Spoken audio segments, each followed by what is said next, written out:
I'm Juan, 43 years old. I've been working for a logistics company for over 15 years. I'm not a brilliant or ambitious man, but I consider myself decent. I get up early, I work hard to keep the house together, and I've always tried to be a good husband. My wife, Lucia, is different. She has an energy that I sometimes find unattainable, always restless, always looking for new horizons. I met her when she was a waitress in a restaurant. Over time, she took a management course and began to climb the corporate ladder. I've always supported her. Her enthusiasm made me proud. Our relationship, like all relationships, has had its ups and downs. We don't have children, which weighed on us for a few years, but we learned to compensate for it with trips, dinners, and small projects around the house.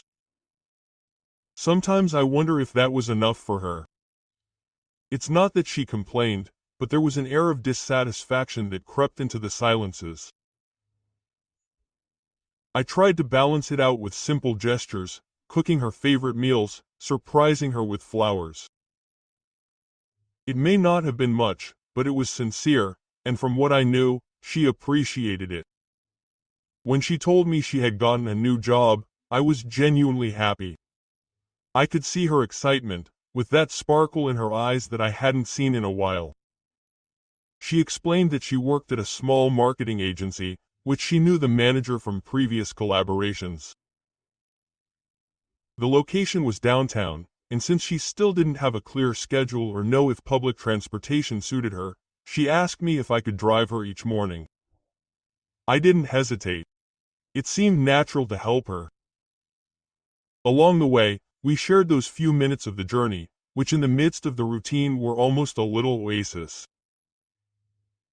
The first few days became a pleasant ritual. We woke up together, had breakfast. She dressed up carefully, was always flirtatious, and we went out to the car. Along the way, we chatted about nonsense, news, family anecdotes, and plans for the weekend. I would drop her off in front of an inconspicuous old office building. No one else was coming down at that time, which seemed logical to me. It was early, and companies like these tend to have flexible hours. I just kept going without thinking about it. The weeks went by like that. I won't say that everything was perfect, but I felt calm. It was almost comforting to see her motivated by something that broke her monotony. Sometimes she complained that she didn't know her coworkers very well yet, that the company was a bit chaotic, but she said it with a laugh, with that naturalness that I had always envied her. I listened to her while driving, without realizing that those everyday conversations were about to become something I could never have imagined. As the days went by, that morning routine became a kind of habit that, I have to admit, I liked. It wasn't just a matter of doing it, it was having those 20 minutes together, without phones, without distractions. It was strange how after so many years those little things took on such a huge weight.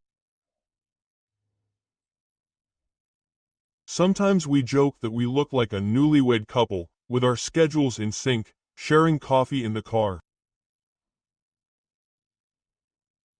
I didn't say anything, but those moments helped me get through my own dull days at the office. Lucia also seemed more cheerful. She would come home with stories from work, about a new colleague, a demanding client, or whether they were preparing an important campaign. She didn't give me too many details, she was never one to share much, but enough for me to feel involved. I listened to her attentively, even when I was exhausted. I always thought that one of the keys to a marriage was that, being present, not just two bodies sharing a bed, but someone who accompanies you in your daily life. Weekends were still ours. We would go to the movies, out to dinner, and visit her parents. I could tell that she had regained some vitality. She dressed up more, bought new clothes, and took better care of her appearance. I was happy for her. I thought that perhaps this job was helping her recover a part of herself that had been buried during years of routine. I didn't see it as a threat, I never did.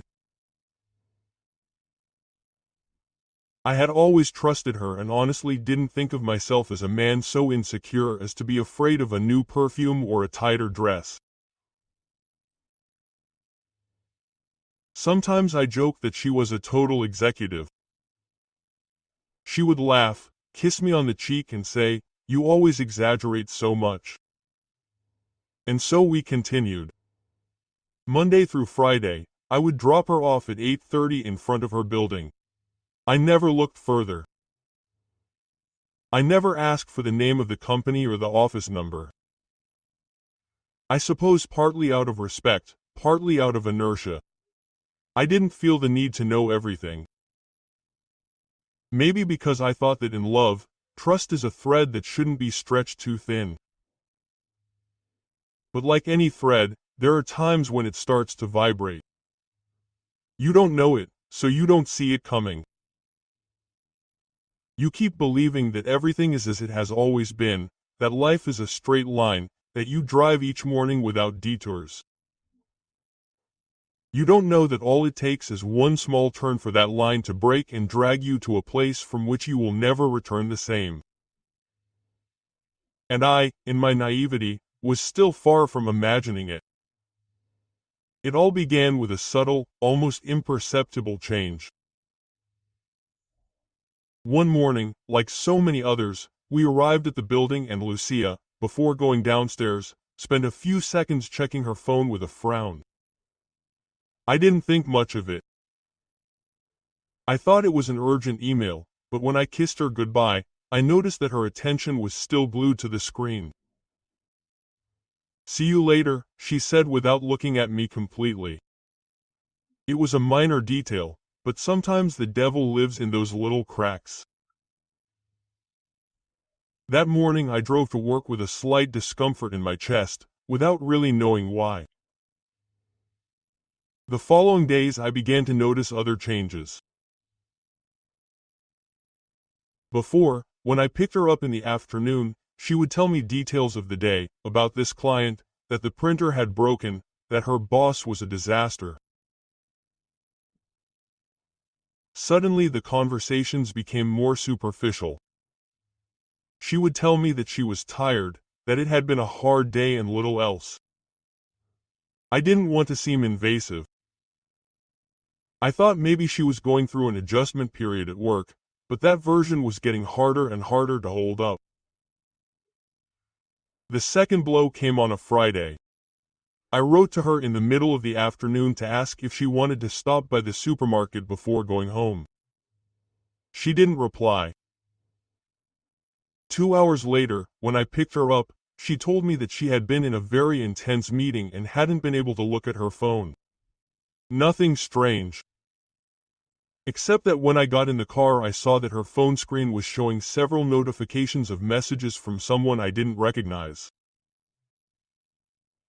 When I asked her, she told me that it was a new group at work and that she hadn't gotten used to the pace of messages yet.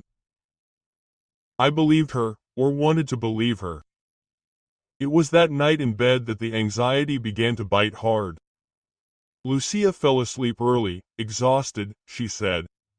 I stayed there staring at the ceiling, mentally reviewing the last few weeks. She was exaggerating. It was normal for things to change a little with a new job. I kept telling myself that yes, I was being unfair, that I should trust her as always.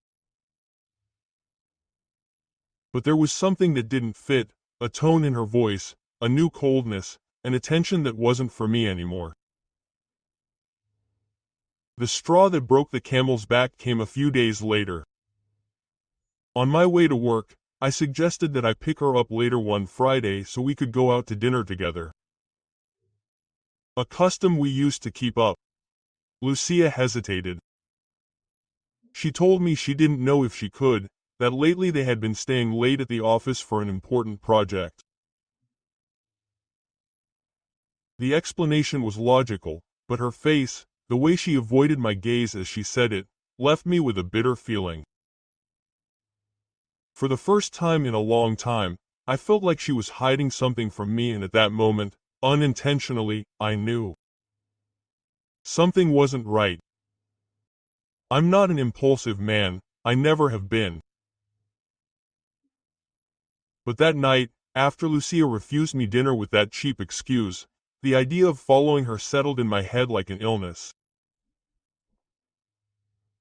At first I tried to resist. I kept telling myself that I should trust, that maybe I was projecting my own fears, but the seed of doubt grew quickly, fed by every silence, every evasive glance, every sentence cut short. By the fourth day I couldn't take it anymore. I decided that I had to know the truth, even if it hurt. I couldn't keep driving every morning like an idiot, not knowing what I was leading my wife into. The following Friday, I had everything figured out. I got up as usual, made breakfast, and pretended to be normal. She was nervous, although she tried to hide it. She had dressed up a bit too much. New dress, heels, and the same strong perfume she'd been wearing since she started that job. We didn't talk much in the car. I asked her how the project was going and she gave me vague answers. When we got to the building, she gave me a quick kiss and got out without further ado. I didn't start the engine. I waited for her to enter the building, and as soon as she disappeared, I turned the car around and parked half a block away, where I had a good view. Time seemed to stand still. I looked at my watch every minute. 15 minutes passed, then 20. No one was coming or going from the building. And then I saw her. Lucia appeared on the sidewalk again, looking both ways with a cautious expression. She wasn't carrying the folder she always claimed to carry. She took out her phone, sent a quick message, and began walking briskly toward the corner. My pulse quickened. I started the car slowly, careful not to be seen. I followed her at a distance. She turned 2 blocks, crossed a small park, and stopped in front of a coffee shop. She checked her watch insistently. It didn't take long. A tall, well-dressed man appeared, in his 40s. There were no hugs or effusive displays, but the way they looked at each other left no room for doubt. They sat down at a table away. He took her hand as soon as they were seated. I felt a cold in my stomach, as if my insides had been emptied. I stayed in the car, watching this scene that I didn't want to see. I wanted to convince myself that there could be another explanation, that perhaps it was a coworker, an informal meeting, but my instincts no longer allowed me to lie to them. More than an hour went by. I saw them laughing, leaning toward each other, sharing glances that never occur between simple colleagues. I remained there, paralyzed, the steering wheel damp under my hands. At some point I realized that I had stopped breathing normally. What I had feared so much was being confirmed before my eyes, brutal, naked. And yet, I didn't move. I just watched, caught between pain and rage, still unable to decide what to do next. I don't know how long I sat there, watching the woman I had shared 10 years of my life with melt into smiles for another man. My first impulse was to get out of the car, go into the coffee shop, and destroy that farce in her face, but I didn't. Something stopped me. Maybe pride, maybe shame at exposing myself in public, or maybe a cowardly voice that told me that she still might not be what she seemed. It was a lie. I knew perfectly well what I was seeing. But sometimes you cling to any straw to avoid accepting reality. I waited, not out of caution, but because I didn't know what to do. I felt like a ghost trapped in that seat. I watched them finish their coffees, how he leaned in to whisper something in her ear, how she smiled in that way that she no longer gave me. Then they left. Lucia adjusted her bag and the man caressed her back as they walked together along the sidewalk. They weren't just work colleagues. No one touches someone like that if there's nothing more. I followed him in the car, my chest burning. They drove around a couple of times and ended up entering a hotel with a discreet facade, a few blocks from the center. That was the end of my doubts. Seeing them disappear behind those doors was like receiving a sharp blow to the stomach. I was paralyzed with tears, my throat tight and my hands shaking. Everything fit together. Now, the late check-ins, the evasions, the perfume, the emotional distance. I felt ridiculous, betrayed, humiliated. For months I had been her personal chauffeur to another man's bed. The pain was unbearable, but I didn't cry. I couldn't. The rage blocked out any other emotion. I didn't go into the hotel, I didn't make a scene. Instead, I drove to a nearby park and stayed there, alone, thinking. Hours passed, I knew that nothing would ever be the same again. There was no room for forgiveness or excuses. In my head, there was only one option, to confront her. But not that night. I wanted her to know that I knew. I wanted to look into her eyes when she tried to lie to me again, and above all, I wanted to keep some of that cold rage so that I wouldn't lose control when she did. Because after what I had seen, I only had one certainty left. The woman I thought I knew no longer existed. That night I didn't sleep a minute. I returned home at dawn. Lucia, of course, had arrived first. I was in bed, pretending to be asleep. I didn't touch her, I didn't say anything, I just lay down next to her. My heart was pounding like a hammer. I could smell the same perfume I'd seen her put on that morning. I could imagine every caress I'd received from that man in that hotel room. I closed my eyes and repeated to myself. Not today, not like this, not with blind rage. If I was going to destroy that theater, I would do it with my head. The next day, the routine continued as if nothing had happened. She told me about work with that fake smile that I now knew how to interpret. Every word she said was a dagger, but I just felt it, looked at her with the coldness of someone who has woken up from a dream. I couldn't help but wonder how long that lie had been going on, how many times she had hugged me after sleeping with someone else. Thinking about it made my stomach turn, but I had to stay calm. I decided I would record everything. I would leave her that Monday as usual and follow her with my cell phone, recording from the car. If I ran into that man again, there would be no room for denial. Monday arrived. I woke up early, checked my phone, and charged the battery of the dashcam. Lucia, impeccable as ever since she started that job, asked me to drive her as usual. I pretended to be normal. During the ride, I even asked her if she wanted me to make her something special for dinner. She smiled at me, kissed my cheek, and told me she didn't know what time he would leave. Hypocrite. At that moment, I knew I no longer felt love, only an icy hatred that made me endure every word she said. I dropped her off in front of the building. This time, I didn't leave. Far away. I parked right on the corner with my phone recording. 15 minutes later, the same scene, Lucia coming out of the building, looking at her phone, walking quickly. I followed her back to the same coffee shop and a little later to the same man, this time with more confidence. They kissed on the cheek. She caressed his neck before sitting down.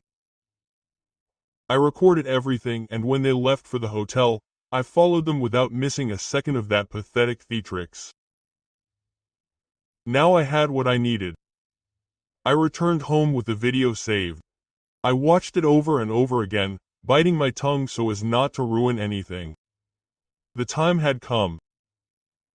That night when Lucia returned, I would confront her. No more theatrics, no more lies, just the naked truth before her very eyes. And if she still tried to deny it, then I would show her what I had recorded.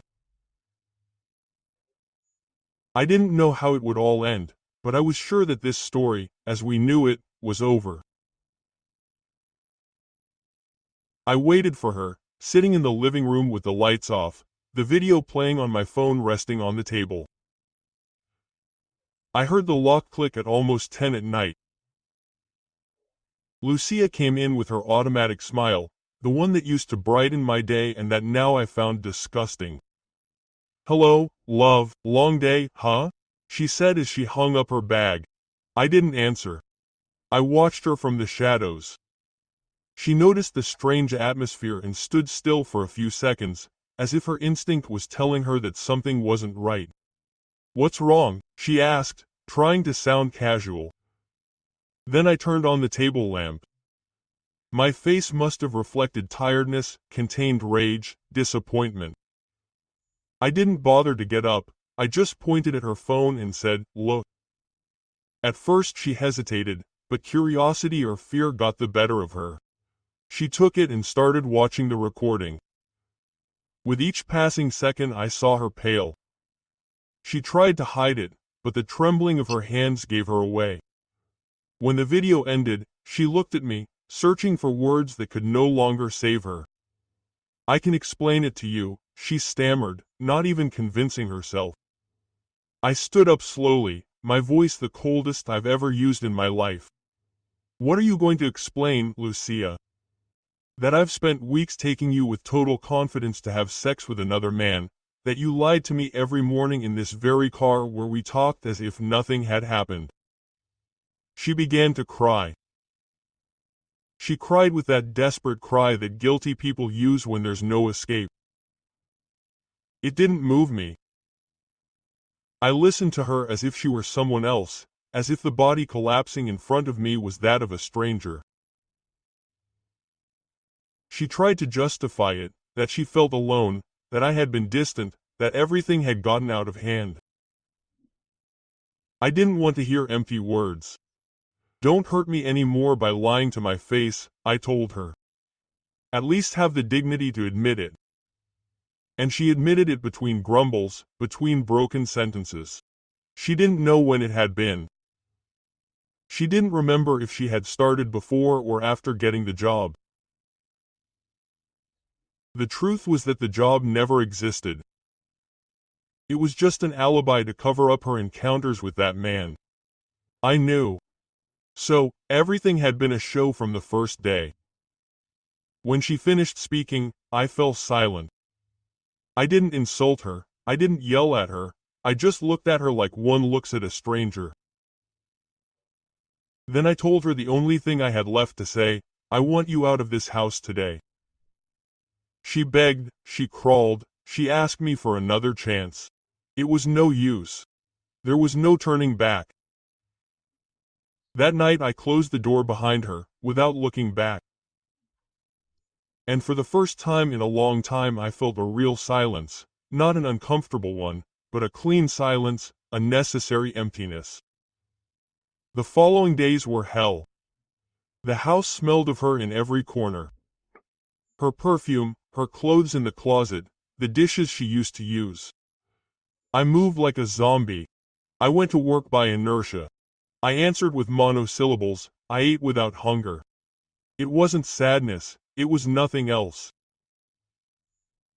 A dirty hole, an open wound that burned with every breath. I wondered every moment when I had started to make a fool of myself.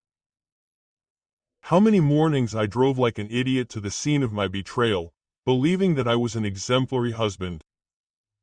Lucia tried to contact me. Calls, messages, emails. I didn't answer any of them, not out of pride, but because I couldn't bear to hear her voice without vomiting all the contempt she had for me. Seethed inside. I asked a friend to help her pack her things one day when I wasn't there. I didn't want to see her. I didn't want to witness another one of her tearful little plays. When I returned, the house was empty, no sign of her.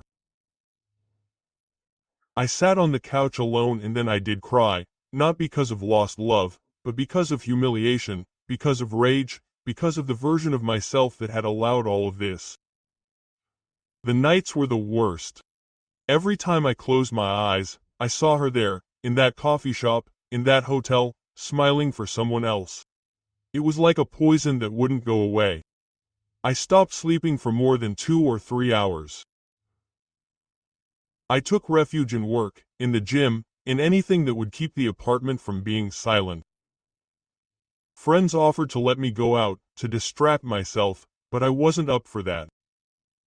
I didn't need company. I needed to understand how I hadn't seen it before, how I had let myself be carried away by that blind trust. I began to go over every detail of the last few months, every gesture, every phrase, and everything took on a meaning that was destroying me.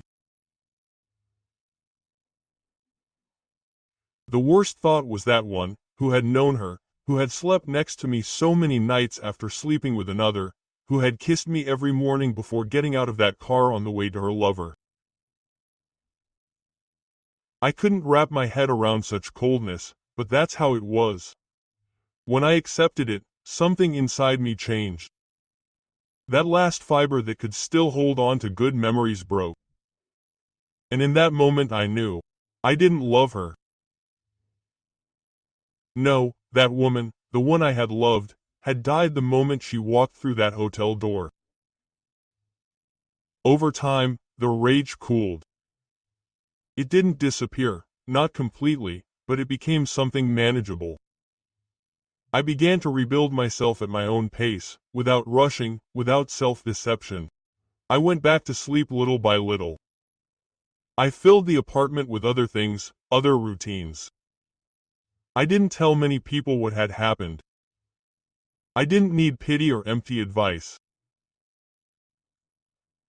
I just needed to remember every day that I would never again be that man who blindly trusts someone who lies to his face. Because now I knew. There are betrayals that they don't just break up a marriage, they break up the person you were. And only if you can bury that man properly can you start over.